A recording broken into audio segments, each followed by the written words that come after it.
mintain judul tadi malam nggak dijawab. Oh, nggak jauh. Itu saya mungkin.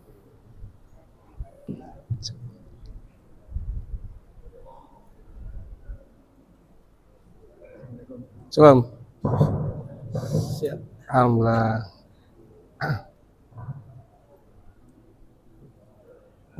Duduk nih.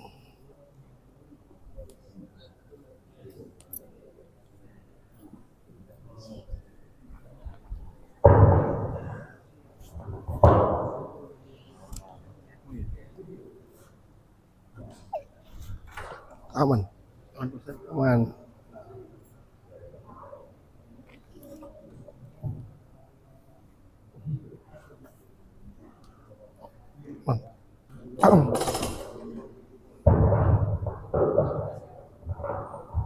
Gini mas.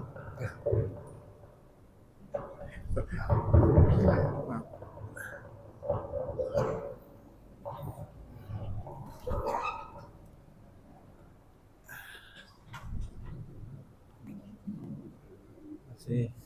Umar.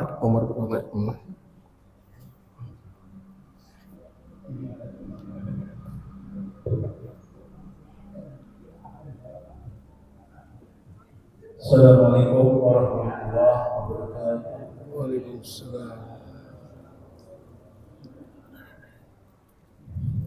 Alhamdulillah nahmaduhu wa nasta'inuhu wa nastaghfiruh wa na'udzu billahi min shururi anfusina wa min sayyiati a'malina may yahdihillahu fala mudilla lahu wa man yudlil fala hadiya lahu. Asyhadu an la ilaha illallah wa la syarika lahu wa asyhadu anna Muhammadan abduhu wa rasuluh. Hadirin jamaah salat subuh yang dimuliakan Allah Subhanahu wa taala. Bersama-sama kita panjatkan puji syukur kepada Allah Subhanahu wa taala atas limpahan karunia-Nya serta nikmat yang begitu besar kepada kita, terutama iman Islam, iman sehat walafiat dan umur panjang, sehingga kita masih diberikan kesempatan dapat mengisi hidup dan kehidupan kita dengan beribadah kepada Allah Subhanahu wa taala.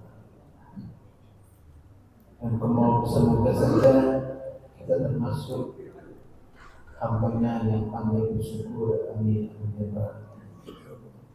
Salawat dan salam semoga selalu tercurahkan kepada junjungan kita Nabi Muhammad SAW, juga kepada keluarganya, para sahabatnya, dan kepada kita semua pengikutnya yang sedang menjalankan sanad kenabian dari baginda Rasulullah. Hadirin yang sekalian, mari pagi yang cerah ini kita akan mengikuti kajian yang selama disampaikan oleh Ustaz Yusuf berkaitan dengan kajian sirah nabawiyah. Ini sirah sahabatnya, yaitu sahabat Umar. Begitu, mari sama-sama kita buka kajiannya dengan sama-sama membacakan basmalah. Bismillahirrahmanirrahim.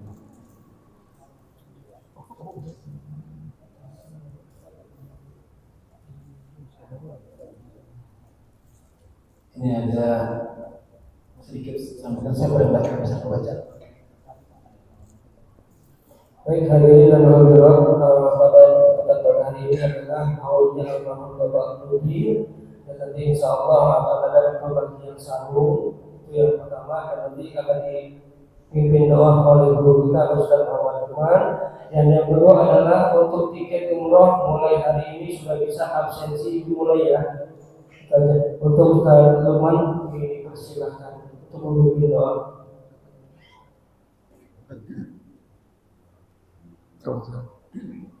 Silakan Ustaz.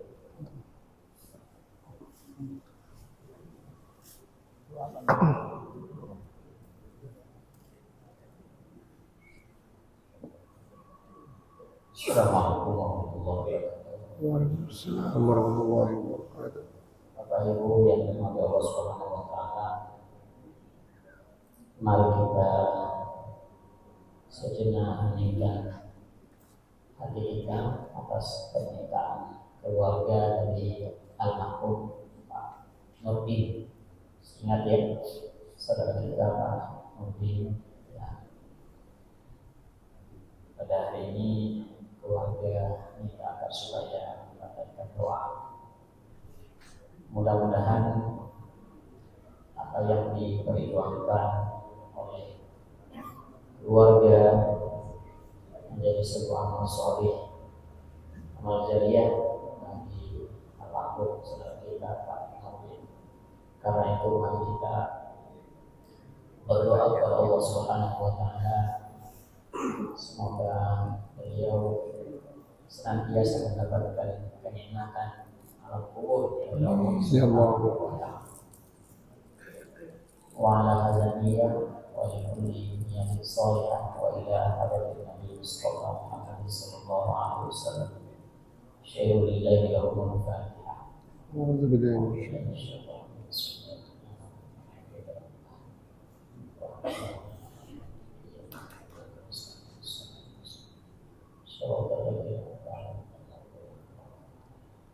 Bismillahirrahmanirrahim. Alhamdulillahirabbil alamin. Hamdan yuwaffi ni'amahu wa yukafi mazidah. Ya Rabbana lakal hamdu wa lakal syukr kama yanbaghi li jalalika al-karim wa 'azimi sultanik. Allahumma shalli ala sayyidina Muhammadin wa ala alihi wa sahbihi ajma'in. Allahumma ighfir lana dhunubana wa liwalidayna warhamhum kama rabbawna shighara. Wa li jami'il muslimin wal muslimat wal mu'minina wal mu'minat al-ahya'i minhum wal amwat innaka 'ala kulli syai'in qadir. Allahumma awzi'na an nashkura ni'mataka allati an'amta 'alaina wa 'ala walidayna wa an na'mala salihan waslih lana fi dhurriyyatina inna natubu ilayka wa inna minal muslimin. Allahumma a'inna 'ala dhikrika wa syukrika wa husni 'ibadatik. Allahumma la tad'a lana dhanban illa ghafartahu wa la hamman illa farajtahu wa la daynan illa qadaytahu wa la maw'udan illa shafaytahu wa la hajatan min hawaiji dunya wal akhirati illa qadaytaha wa yassartaha ya arhamar rahimin. Allahumma ighfir lahu warhamhu wa'afihi wa'fu anhu wa akrim nuzulahu wa wasi' madkhalahu wa ghsilhu bil ma'i was salji wal barad wa qih min al khataaya kama yunqqa ath-thawb al-abyad min ad-danas wa abdilhu daran khairan min dari wa ahlan khairan min ahli wa zawjan khairan min zawji wa qih fitnata 'azab an-nar. Allahumma la tahrimna ajrahu wa la taftina ba'dahu waghfir lana wa lahu. Allahumma ij'al qabrahu rawdatan min riyadil jannah wa la taj'al qabrahu hufratan min an-niran. Rabbana hab lana min azwajina wa dhurriyyatina qurrata a'yun waj'alna lil muttaqina imama. Rabbana taqabbal minna innaka antas samiul 'alim wa tub 'alaina innaka antat tawwabur rahim. Rabbana atina fid dunya hasanah wa fil akhirati hasanah wa qina 'adzaban nar. Sallallahu ala nabiyyina Muhammadin wa ala alihi wa sahbihi ajma'in. Subhana rabbika rabbil 'izzati 'amma yasifun wa salamun ala al-mursalin walhamdulillahi rabbil alamin. Terima kasih. Assalamualaikum warahmatullahi wabarakatuh. Waalaikumsalam. Terima kasih teman sekalian telah memberikan materi yang sangat baik untuk kita. Selanjutnya mari sama-sama kita ikuti kajian yang disambungkan pada beliau. Terima kasih Pak. Assalamualaikum warahmatullahi wabarakatuh. Alhamdulillahirabbil alamin wal aqibatu lil muttaqin wala udwana illa 'alal zalimin. Asyhadu an la ilaha illallah wa asyhadu anna Muhammadar Rasulullah. Allahumma shalli ala sayyidina Muhammad wa ala ali sayyidina Muhammad wa sallim radhiyallahu ta'ala an kulli sahabati Rasulullah ajmain. Yang saya muliakan para orang tua kami, para guru, para ustadz, yang saya muliakan bapak-bapak dan ibu-ibu serta jamaah subuh yang dimuliakan Allah Subhanahu wa taala. Bersyukur kita kepada Allah Subhanahu wa taala yang telah kembali memudahkan kita hidup di pagi hari ini dengan sebuah maksud yang Allah Subhanahu wa taala maksudkan agar kita menambah pundi-pundi kebaikan untuk menghadapi kematian yang sesungguhnya. Artinya setiap ada kesempatan, ada peluang, ada kesempatan untuk berbuat baik, maka bersegeralah. Karena Allah Subhanahu wa taala sudah menjanjikan kepada kita semuanya apa yang menjadi ketetapan kita semuanya. Oleh karena itu, kita bersyukur Allah Subhanahu wa taala kita diberikan kesehatan, kekuatan untuk selalu tegak menegakkan ajaran Islam, ajaran Allah Subhanahu wa taala. Salam dan salam kepada Nabi Muhammad SAW, Nabi yang telah memberikan kepada kita modal untuk hidup secara baik, baik di dunia, baik bersama keluarga, baik bersama dengan teman, baik bersama dengan tetangga. Semuanya sudah beliau atur. Beliau buatkan sebuah pedoman agar kita bahagia. Ketidakbahagiaan kita adalah karena kita menjauhkan diri kita kepada sunnah-sunnah Rasulullah. Makin kita dekat dengan sunnah Rasulullah, maka sesungguhnya kebahagiaan itu sangat besar. Jadi bila ingin berbahagia, kuncinya adalah ikuti perintah Allah dan ikuti sunnah Rasulullah. Insya Allah semuanya dalam koridor kebahagiaan. Bapak Ibu hadirin berbahagia, kita masih saja bicara tentang kepemimpinan. Dari awal kita bicara tentang Rasulullah SAW, bagaimana beliau membangun dirinya, membangun citra dirinya, membangun dirinya sebagai uswatun hasanah. Satu hal yang paling pasti, Nabi Muhammad SAW itu lahir sebagai pemimpin dari insecure, dari ketidaknyamanan.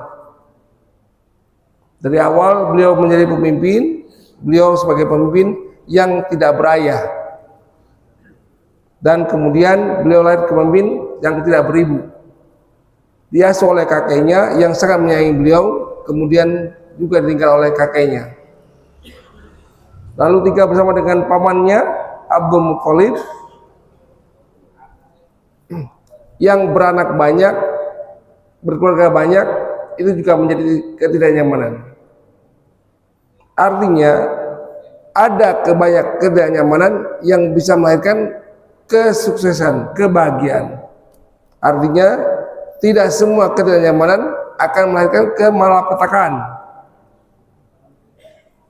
Kemudian Rasulullah SAW mengalihkan kepemimpinannya berdasarkan kesepakatan para sahabat Nabi kepada Abu Bakar As-Siddiq.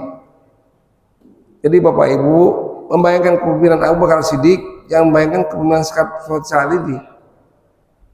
Abu Bakar As-Siddiq dilahirkan sebagai seorang pemimpin di saat orang kehilangan pegangan,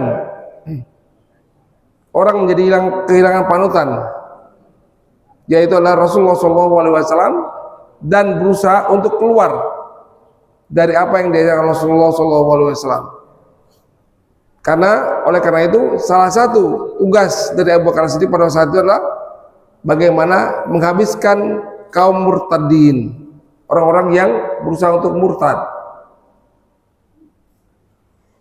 Dan yang ketiga, setelah Abu Bakar As-Siddiq muncul seorang pemimpin yang luar biasa lagi, yang lahir dari sebuah ketidaknyamanan ketika beliau belum Islam. Kemudian beliau didoakan Rasulullah SAW untuk masuk Islam. Akhirnya beliau masuk Islam, yaitu adalah Umar bin Khattab. Beliau lahir sebagai pemimpin di tengah banyak problematika. Beliau lahir sebagai seorang pemimpin ketika banyak sekali masalah. Perluasan Islam sudah makin besar.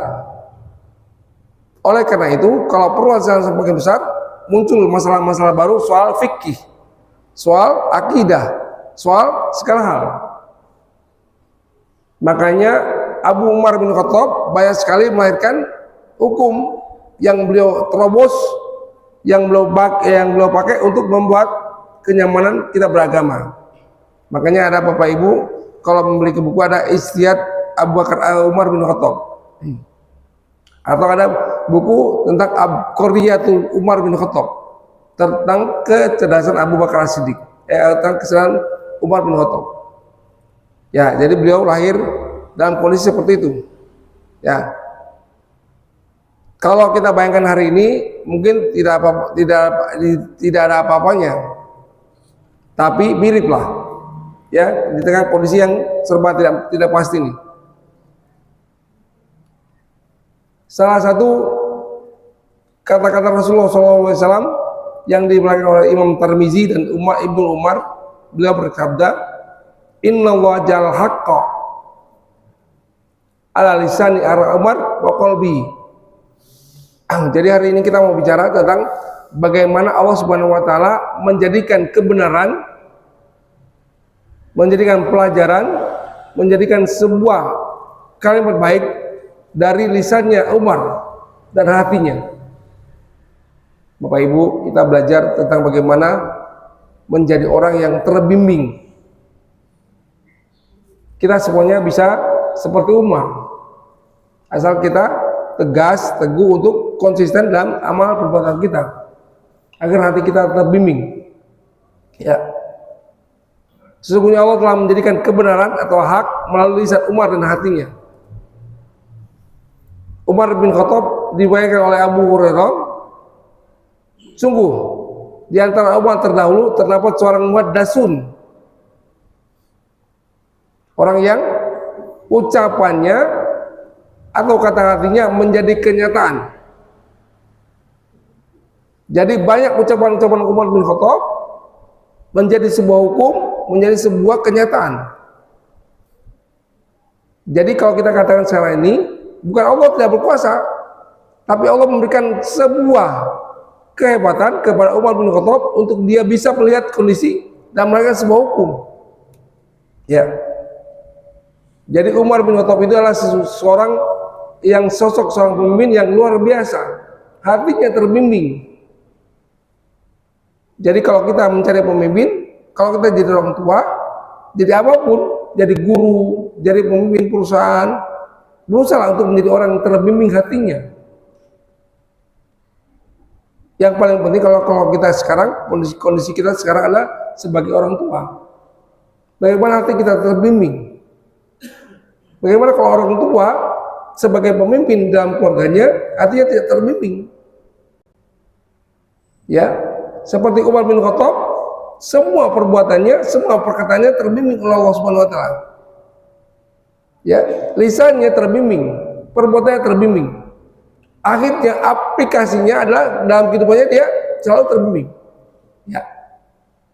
Di antara salah satu adalah di antara keterbimbingannya Umar bin Khattab adalah sebuah ayat yang berbunyi Bismillahirrahmanirrahim, wattakhidhu min maqami Ibrahim musalla wahidna ila Ibrahim wa Ismaila an tahira baitiya lit-taifin wal akifin wa ruk'ai sujud.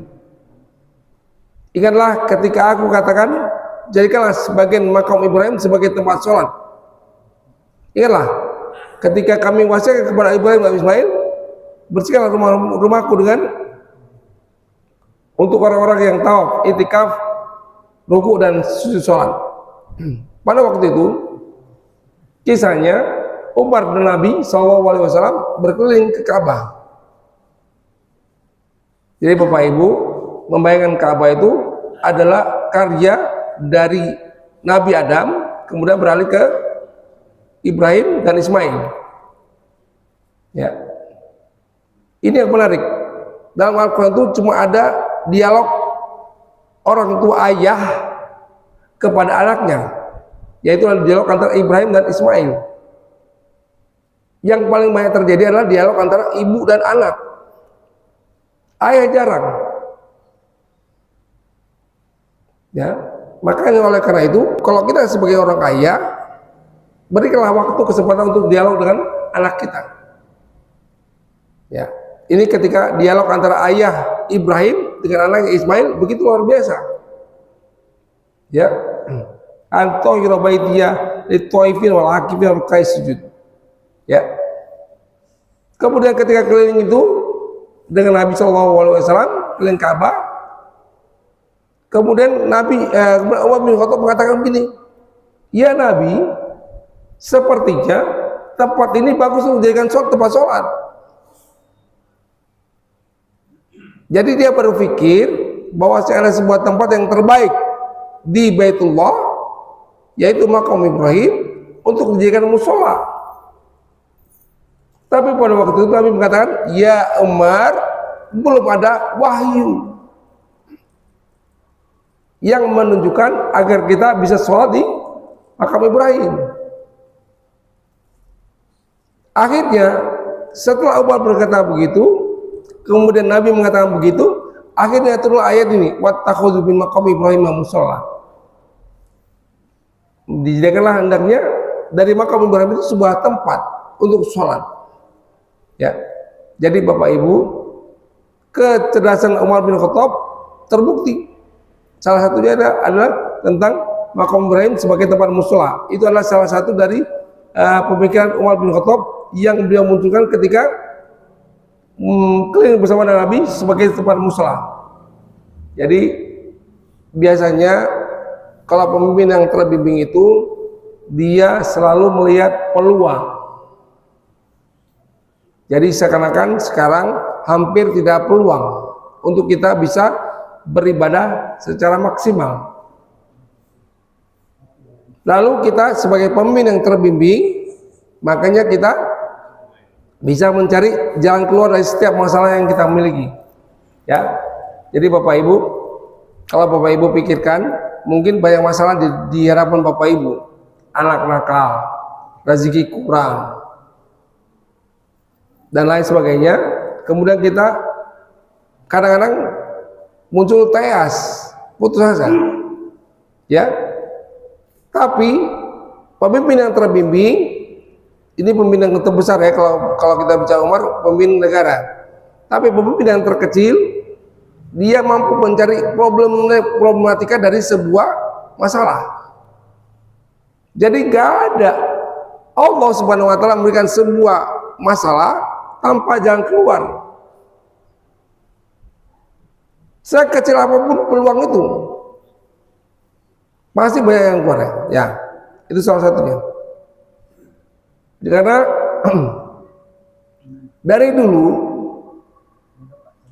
sebanyak sekali Makkah itu menjadi sebuah tempat untuk ibadah. Bapak Ibu, kalau kita baca Al-Quran itu ada banyak tempat ibadah. Salah satunya adalah ketika Maryam itu di rumahnya ada namanya mihrab. Makanya disunahkan kalau perempuan itu sholatnya di depan TV. Di rumahnya ada satu tempat yang bernama mihrab. Biar semua perempuan yang Allah sunahkan untuk sholat di rumah punya musola. Dan di musola itu jangan dibuka HP, jangan lihat Korea, karena khusus tempat sholat. Coba lihat surat Ali Imran tentang Maryam. Ketika Nabi Zakaria datang, sudah ada rezeki. Lalu Nabi Zakaria mengatakan, malak hadza qala hadza min indi rabbik. Itu dari Tuhanmu.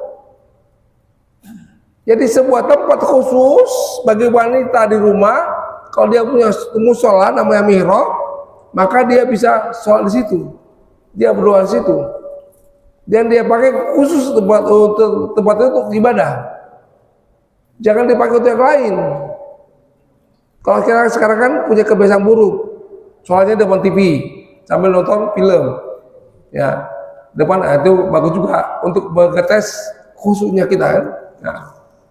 Nah, atau kita lihat bagaimana Nabi Zakaria ketika menerima pengabulan doa ketika dia sholat,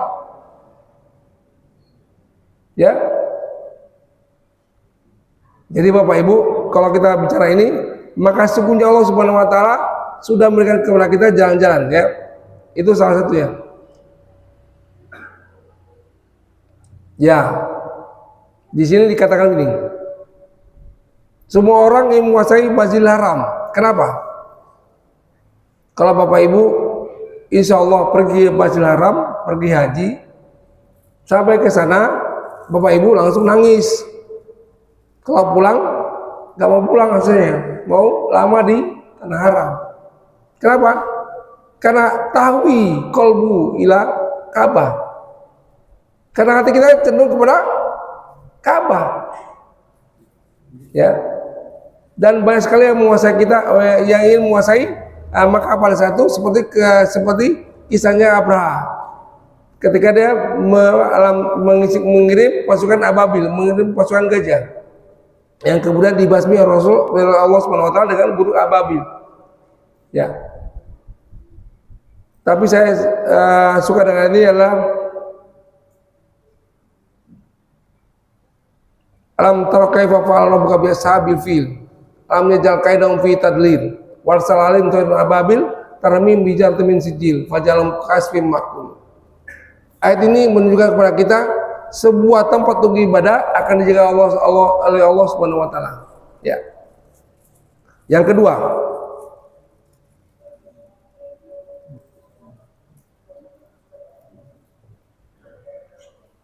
bagaimana Umar bin Khattab berdiskusi atau beliau berada dalam sebuah perdebatan tentang tawanan perang Badar. Ya, waktu perang Badar kita menang, muncul tawanan. Ya, pada saat tawanan itu terjadi, kemudian Rasul berkata, mau diapakan nih para tawanan? Ya, lalu beliau bertanya kepada Abu Bakar As-Siddiq.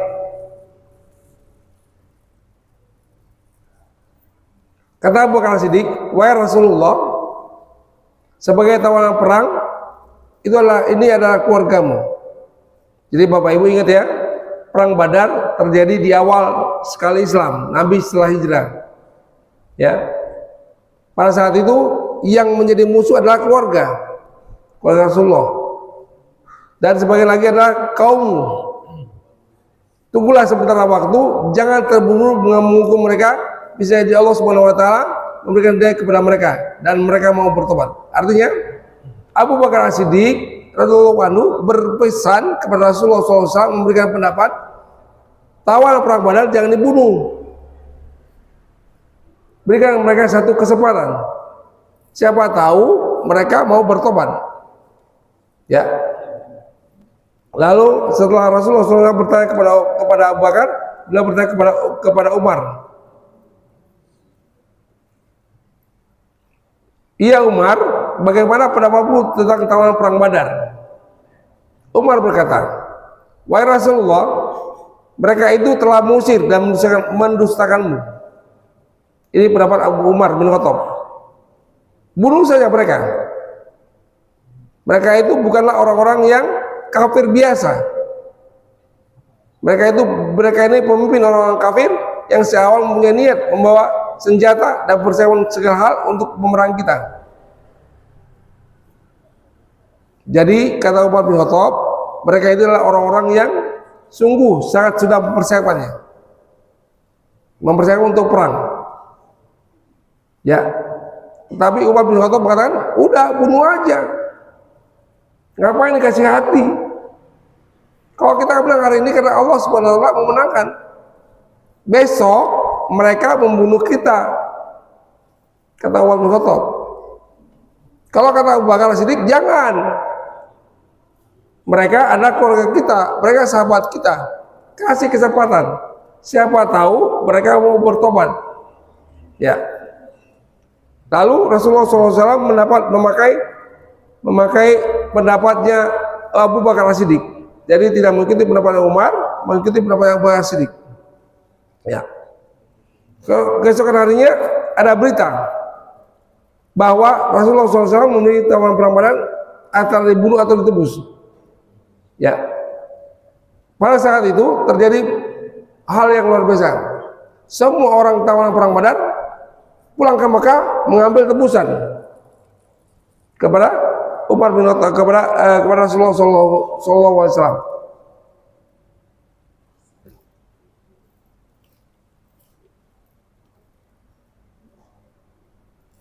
Ya, ada ayatnya.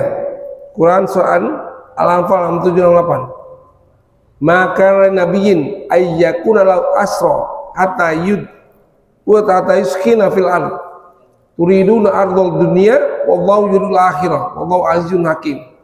Walaula kitab minallahi sabaqa an lamasakum fima akhastum azabun azim.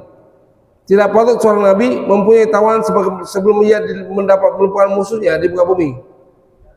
Kamu menghendaki harta benda duniawi, sedang Allah menghendaki pahala akhirat. Allah Maha Perkasa dan Maha Bijaksana. Kalau ada tidak ketahuan dulu, saya kamu ditimpa musibah, siksaan yang besar karena tembusan yang kamu ambil. Ayat ini membenarkan pendapat Umar bin Khattab. Jadi kata Allah Subhanahu wa taala, enggak pantas kita mengambil tembusan orang itu. Ya. Karena kita sedang memikirkan tentang akomodasi untuk kehidupan kita dunia. Ya. Ya. Ayat ini menegaskan bahwasanya pendapat Umar bin Khattab untuk dibunuh itu benar. Ya, tapi Nabi sudah mengambil keputusan untuk mengikuti pendapat Umar bin Abu Bakar Siddiq. Setelah itu turun, Rasulullah menceritakan kepada Abu Bakar, mendengar ayat tersebut, aku Abu Bakar bersedih. Begitu Rasulullah SAW bersedih. Kemudian Umar bin Khattab datang dan merasa bingung dengan Abu Bakar dan Rasulullah. Umar berkata, wahai Rasulullah dan Abu Bakar, apakah sekiranya yang membuat kalian bersedih hati? Katakanlah kepada aku, jika aku bisa merasakan kesedihan bersama kalian.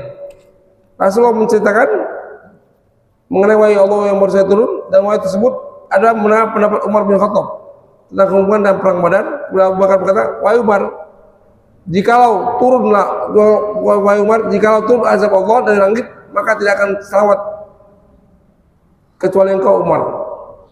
Jadi Bapak Ibu, apakah pendapat Rasulullah salah? Enggak. Adalah sebuah ijtihad yang dilakukan Rasulullah SAW dan Umar bin Khattab. Walaupun pada akhirnya Allah menyetujui pendapat Umar bin Khattab, maka sebenarnya adalah sebuah kondisi yang harus dilakukan. Ada begini, dalam menghadapi orang kita bisa memberikan peluang, tapi dalam sebuah kondisi lain kita bisa mengambil tindakan tegas. Jadi tidak ada yang salah, karena kita perlu memberikan kondisi. Artinya kalau kita memakai pendapat Umar bin Khattab pada saat ini, maka pikirkan apakah dia berbahaya atau dia tidak pada masa yang akan datang. Ya, artinya Allah Subhanahu wa taala menyiapkan dua opsi. Tidak semua opsi dipakai. Bisa suatu saat kita dalam kondisi harus membunuh orang yang berbuat curang, berbuat salah. Tapi dalam kondisi lain kita boleh membuka peluang untuk dia bertobat. Itu namanya talfik. Ya, untuk memoderasi dua pendapat. Jangan kita pandang, oh kalau gitu Rasulullah salah dong. Bukan. Ada sebuah kondisi yang Rasulullah pikirkan pada saat itu, dan dia beristihad bagaimana caranya agar menarik minat kaum musyrikin di Mekah untuk masuk Islam. Tapi Umar melihat ada sebuah kondisi di mana sesuatu harus ditegakkan. Ya, jadi oleh karena itu dalam melihat persoalan ini perlu kecerdasan untuk kita tidak membuat ini salah, ini benar. Ini bukan salah benar. Bagaimana kita bisa membaca ayat itu, membaca ayat, membaca kondisi, kemudian kita mengkomunikasikan dua pendapat itu. Ya. Yang kedua, yang pendapat Umar bin Khattab yang menjadi aplikasi dari sebuah hukum yang terjadi semua dengan firman Allah Subhanahu wa taala, yaitu adalah masalah hijab dan menyuruh para istri Nabi untuk berhijab. Ya. Jenderal berkata, kamu telah memberikan beban kepada kami wahai Ibnu Khattab, padahal wahyu Allah Subhanahu wa taala, dan padahal wahyu turun di rumah kami, maka Allah Subhanahu wa taala wa idza sa'altumuhunna mata'an fas'aluhunna min wara'i hijab dzalikum atharu qulubukum wa qulubihinna. Jadi Umar bin Khattab menyuruh para istri Rasulullah meminta istri Rasulullah SAW berhijab. Lalu Zainab berkata, kamu telah memberikan beban kepada kami wahai Ibnu Khattab. Lalu muncul ayat, wa idza sa'altumuhunna, dan apabila kamu minta keperluan kepada istri Nabi, fas'aluhunna min wara'i hijab, maka mintalah mereka dari belakang tabir. Cara demikian itu hati suci bagi kamu dan hati mereka. Jadi inilah dasar pemberian hijab kepada istri Rasulullah. Ya. Diriwayatkan dari Ibnu Syakir bahwasanya Rasulullah SAW menikah dengan Zainab bin Jahsin. Ini asbabun nuzulnya. Jadi Rasulullah SAW menikah dengan Zainab binti Jahsin. Lalu beliau mengundang makan sahabat-sahabatnya, biasalah walimah. Ya. Setelah saya makan, mereka pun terus berbicara. Sehingga Rasulullah SAW memberikan isyarat dengan seolah-olah akan berdiri meninggalkan mereka dan diikuti oleh sebagian yang hadir. Tapi 3 orang lainnya masih bercakap-cakap. Setelah semuanya pulang, Anas berkata kepada Rasulullah SAW, dan Rasulullah SAW pulang ke rumah Zainab dan dia mengikuti masuk.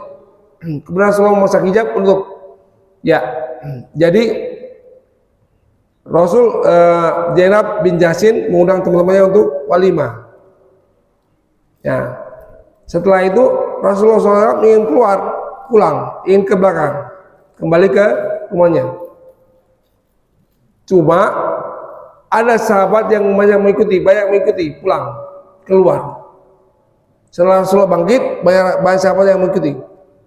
Tapi ada 3 orang sahabat dari Zainab yang tidak mengikuti. Dia terus ngomong. Ya. Maka akhirnya Rasul mengatakan adalah tabir antara Zainab dan istri Rasulullah, Zainab dan sahabatnya. Artinya nggak segampang itu seorang istri Rasul bisa bicara dengan orang lain tanpa hijab.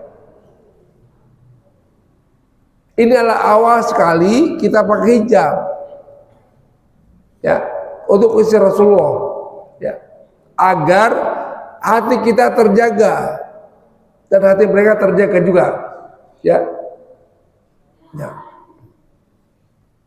Ada yang lain, wala yadribna biarjulihinna liyu'lama ma yukhfina min zinatihinna wa tubu ilallahi jami'an ayyuhal mu'minun la'allakum tuflihun. Ya. Yang ketiga, ini tentang doa Rasulullah SAW waktu Umar bin Khattab mau masuk Islam. Dari riwayat dari Umar radhiyallahu anhu sallallahu alaihi wasallam berdoa, Allahumma aizzal Islam bihadai adzan rajulain ilaika bi Abi Jal wa bi Umar bin Khattab. Qala kana ahabuhuma ilahi Umar. Jadi ada 2 yang doakan Rasulullah. Ada 2. Yang pertama ada Abu Jahal untuk masuk Islam. Yang kedua adalah Umar bin Khattab. Tapi Rasulullah SAW cenderung kepada Umar bin Khattab untuk masuk Islam. Ya, dari Anas radhiyallahu anhu berkata, Allahumma aizzal Islam bi Abi Jahal bin Hisam bin Umar Qala fasbab faqada Umar al Rasulullah SAW faslama. Ini juga hadis yang doif yang mengatakan Allah Rasulullah SAW berdoa untuk Umar dan Abu Jahal. Bapak Ibu, kan ada Abu Jahal, ada Umar, dua-duanya keras, dua-duanya tegas. Ya, tapi antara keduanya Rasulullah SAW berkata yang bagus masuk Islam itu adalah Umar bin Khattab. Dan ternyata Allah mengabulkan Umar bin Khattab masuk Islam. Kita sudah bicara bagaimana Umar bin Khattab masuk Islam.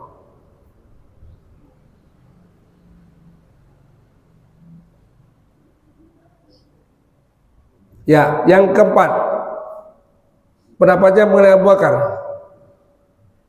Dialah orang pertama yang menyerahkan bayat kepadanya. Ibnu Sakir mengatakan dari Mujahid, dia berkata, kita berbincang bahwa setan. Ini tentang setan yang terbelenggu ketika zamannya Umar bin Khattab. Jadi Bapak Ibu, sebagaimana kita pahami, Umar bin Khattab ini adalah orang saja takut, bukan orang, bahkan setan pun takut. Ya.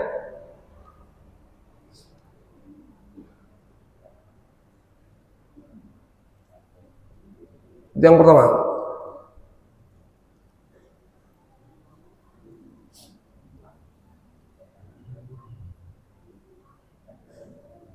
Kemudian ada lagi muwafaqat Umar bin Khattab, pendapat Umar bin Khattab yang disepakati oleh Allah Subhanahu wa taala, yaitu ketika istri Rasul dilanda dengan cemburu. Jadi istri Rasul pernah cemburu juga. Ya. Ketika antara Hafsah dan Aisyah. Ya. Ya. Hafsah tentang bicara ketika ke rumah Hafsah dikasih jamu madu. Ya. Kemudian Aisyah mengatakan madunya nggak bagus. Kemudian ketika ke rumah Aisyah diberikan madu lagi, diberikan madu yang lain. Kemudian ke rumah Hafsah, ternyata madunya nggak bagus juga. Jadi persaingan di antara istri Rasul itu ada. Ya. Jadi Bapak Ibu, kalau siap-siap dengan bersih empat, itu persaingan banyak. Ya. Maka jangan berempat, istilah empat, jangan begitu, ya, secukupnya, ya. Kata Rasulullah SAW, kata Umar bin Khattab, jangan cemburu kamu, sampai Rasul mengharapkan yang dihalalkan. Ini Rasul itu menghalalkan yang diharapkan. Apa yang dihalalkan? Apa yang dihalalkan? Madu. Untuk menjaga hati Aisyah dan Zainab, dia nggak makan madu. Dia Aisyah dan Hafsah, dia berniat tidak akan minum madu. Ya. Lalu Umar bin Khattab datang, jangan begitulah. Jangan cemburu begitu. Pasti antara istri itu ingin bersaing. Kan kalau punya istri dua kan bersaing gitu. Ya. Pasti bersaing. Makanya jangan cemburu banget sehingga Rasul mengharapkan sesuatu yang dihalalkan. Ya. Jadi Bapak Ibu, ada banyak perkataan Umar bin Khattab yang disebut dengan al-muwafaqat yang kemudian disetujui oleh Allah Subhanahu wa taala sebagai aplikasi sebuah hukum. Yang saya katakan di awal, itulah manusia terbimbing. Dari Allah Subhanahu wa taala terbimbing, hati yang terbimbing. Nah, jadi sudah punya pukul 6. Jadi kalau sekarang kita menunggu hasil Pilpres, maka tunggu aja. Ya. Tunggu sampai ketemu yang terbaik. Ya. Tapi yakinlah Allah Subhanahu wa taala menyayangi kita. Ya. Itu harapan saya. Jadi Bapak Ibu, saya sebutlah banyak sekali hadisnya sampai dengan 12 pendapat tentang pendapat Umar yang menjadi hukum dalam Islam. Ada 12 pendapat. Ya, tapi saya cukup sampai sekian. Wabillahi taufiq hidayah, kepada Allah saya mohon maaf, kepada Bapak Ibu saya mohon maaf, kepada Allah saya mohon ampun. Wabillahi taufiq hidayah. Assalamualaikum warahmatullahi wabarakatuh. Terima kasih Pak Ustaz atas penyampaian surah sahabat Umar bin Khattabnya. Mungkin ada yang ingin bertanya dari yang disampaikan Pak Ustaz tadi.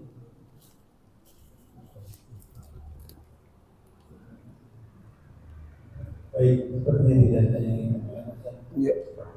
Alhamdulillah pagi ini inilah salah satu kenikmatan yang memberikan di dunia ini ke kita dengan hadir pada pagi hari ini di masjid. Ada kopi, ada kue, ada sarung lagi buat persiapan Ramadan.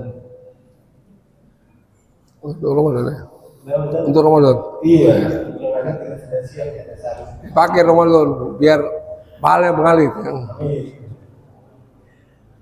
Baik, Bapak sekalian, kita akhiri saja kajian pada pagi hari ini dengan sama-sama kita membacakan alhamdulillah dan doa. Alhamdulillahirrahmanirrahim. Subhanallahumma wa bihamdika asyhadu an la ilaha illa anta astaghfiruka wa atubu ilaik. Assalamualaikum warahmatullahi wabarakatuh. Jangan lupa absen umroh. Absen umroh. Absen umroh jangan kelewat. Absen umroh tuh. Nah, siapa tahu dapat umroh kan? Sarung sudah diterima semua? Ada belum? Alhamdulillah sudah terima semua. Demikian Ibu sekalian, kita akhiri saja. Assalamualaikum warahmatullahi wabarakatuh.